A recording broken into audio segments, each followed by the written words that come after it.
കഴിഞ്ഞ 5 ധ്യാനങ്ങളെ 3 കാര്യങ്ങളിലായി സംഗ്രഹിക്കുകയാണിവിടെ. 1. മിസ്റ്റിക്കൽ ധ്യാനത്തിൻ്റെ പ്രധാന സവിശേഷതകൾ.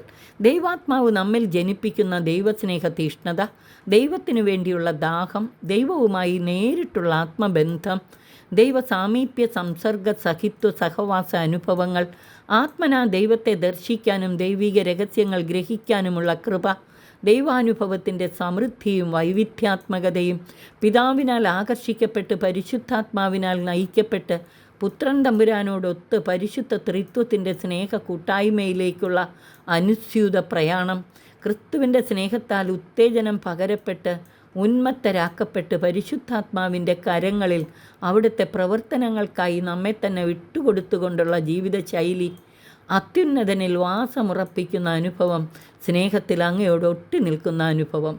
ദൈവം മുൻകൈയെടുത്ത് നയിക്കുന്ന ഈ മിസ്റ്റിക്കൽ ധ്യാനം പൂച്ചക്കുഞ്ഞിനെ തള്ളപ്പൂച്ച കടിച്ചെടുത്തുകൊണ്ട് പോകുന്ന മാർജാരമാർഗം പോലെയും വേനൽക്കാലത്ത് മഴയിലൂടെ സൃഷ്ടാവ് സമൃദ്ധമായി തോട്ടം നനയ്ക്കുന്നത് പോലെയുമാണ്.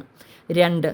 മിസ്റ്റിക്കൽ ധ്യാനവും താപസ ചൈതന്യവും സമന്വയിപ്പിച്ച ഒരു ജീവിത ശൈലിയിലൂടെ ധ്യാനനിരതമായ ജീവിതം നയിച്ച് സഭാശുശ്രൂഷയിൽ പങ്കുചേരുന്ന സമർപ്പിതരുടെയും ദൈവഭക്തരായ ആത്മായരുടെയും കൂട്ടായ പരിശ്രമങ്ങൾ വഴി ലോകത്തെ രൂപാന്തരീകരിച്ച് ദൈവവുമായി ഐക്യപ്പെടുത്തി 2030 പുനരൈക്യ ശതാബ്ദിയും 2030-33 കർത്താവിൻ്റെ പരസ്യ ജീവിതത്തിൻ്റെയും മരണോത്ഥാനത്തിൻ്റെയും മഹാജൂബിലിയും സമുചിതമായി ആഘോഷിച്ച് അവിടുത്തെ പുനരാഗമനത്തിന് വഴിയൊരുക്കുക എന്നതാണ് നമ്മുടെ ഈ ധ്യാന പരമ്പരയുടെ പ്രധാന ലക്ഷ്യം. 3. മിസ്റ്റിക്കൽ പാതയിലേക്ക് വളരാനുള്ള 5 പ്രധാന മാർഗങ്ങൾ. 1. വചനം ധ്യാനിച്ച് ജ്വലിക്കുന്ന ഹൃദയത്തോടെ ബലിവേദി അണഞ്ഞ് സജീവമായ ആരാധനാ അനുഭവത്തിലേക്കും യേശുവുമായുള്ള കണ്ടുമുട്ടലിൻ്റെ അനുഭവത്തിലേക്കും വളരുക. 2. ഉള്ളിനുള്ളിൽ വസിക്കുന്ന ത്രിയേക ദൈവത്തിൻ്റെ സ്നേഹ കൂട്ടായ്മയിലേക്ക് വളർന്ന് അവിടുത്തെ ആത്മമിത്രങ്ങളും കൂട്ടുവേലക്കാരുമായി ജീവിക്കുക. 3.